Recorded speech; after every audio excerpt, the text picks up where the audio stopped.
El Financiero en Línea presenta Ruleta de Mercados, una mesa de expectativas sobre los mercados de capital, dinero, divisas, commodities y mucho más.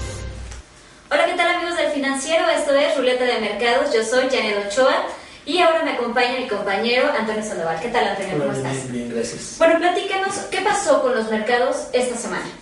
Fue una semana tranquila relativamente, con cifras positivas. En México nuestra bolsa de valores gana 2%, se acerca a los 33,000 puntos, aunque le ha costado trabajo rebasarlos. De hecho, se mantiene, digamos, un tanto lateral, pero ahí está, ¿no? Recuperando posiciones. En Nueva York el índice industrial Dow Jones también gana más o menos un 2%.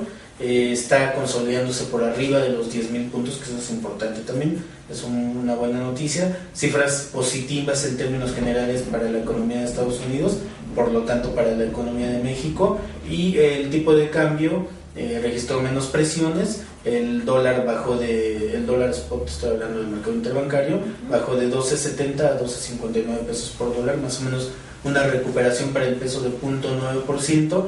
En la semana se dieron a conocer las reglas para la operación en dólares, nuevas reglas, mejor dicho, para la operación con dólares, sobre todo en el sector bancario. No mucho más de lo que ya se conocía.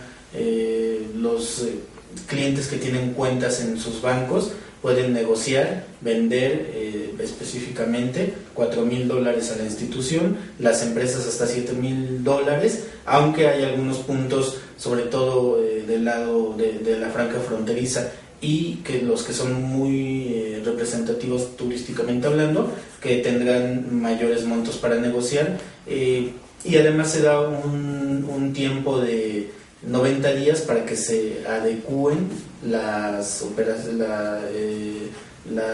cuestiones administrativas, sobre todo de las empresas. No hay ninguna restricción por el lado de comprar dólares, todo el mundo puede comprar los montos que sea. Las autoridades hacendarias y los propios banqueros reconocieron que hay excedente importante de dólares, más o menos lo dimensionaron en $10,000 millones que año con año ingresan al sistema financiero y que ahí se quedan. Entonces, bueno, la intención es disminuir el lavado de dinero o las operaciones sospechosas. Ahí nada más queda un poquito la duda de si habrá o no con el tiempo la aparición de un mercado paralelo, un mercado negro. Y bueno, en el aspecto internacional, pues todo iba más o menos tranquilo.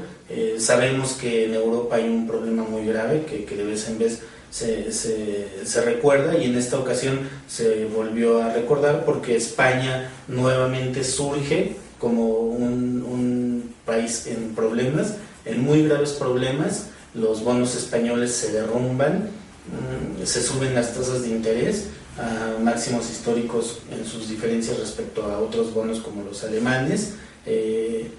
Y bueno, el riesgo sube, hay posibilidades de que la calificación de España se recorte, entra en zona de especulación, y bueno, finalmente pues nos recuerda esto, que Europa, concretamente España, Portugal, Grecia, por el momento, pero no descartan otros países, son naciones que tienen mucho riesgo en este momento de generar crisis adicionales. Entra España en mercados volátiles entonces, ¿y qué es lo que se puede esperar de esta situación? O sea, ¿cómo afectaría en la zona euro esta situación de España, que pasó un miércoles negro, ¿no?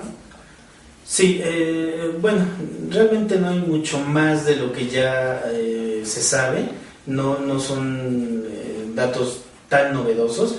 Simplemente, insisto, recordar que son naciones que tienen muchos problemas, por ejemplo, una elevada deuda como proporción de su PIB, un crecimiento muy bajo, concretamente en el caso de España, el riesgo en el sector bancario muy elevado, lo cual también nos recuerda que México por ahí se le puede colar un poquito de la crisis europea, porque aquí hay dos bancos españoles muy importantes, el Banco Bilbao Vizcaya y el Santander, pero bueno, habría que ver la situación de las filiales mexicanas, pero En el caso concreto de España y de Europa no hay mucho más, sin embargo los inversionistas de vez en vez recuerdan que para que estas naciones salgan de la crisis se necesita mucho tiempo. No es un proceso que se hizo de la noche a la mañana, por lo tanto no va a ser un proceso de recuperación inmediato,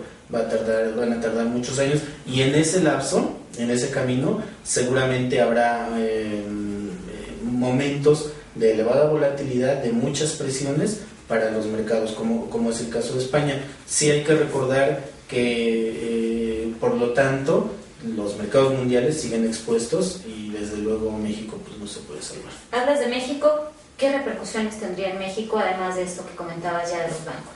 Yo lo veo sobre todo por el lado financiero.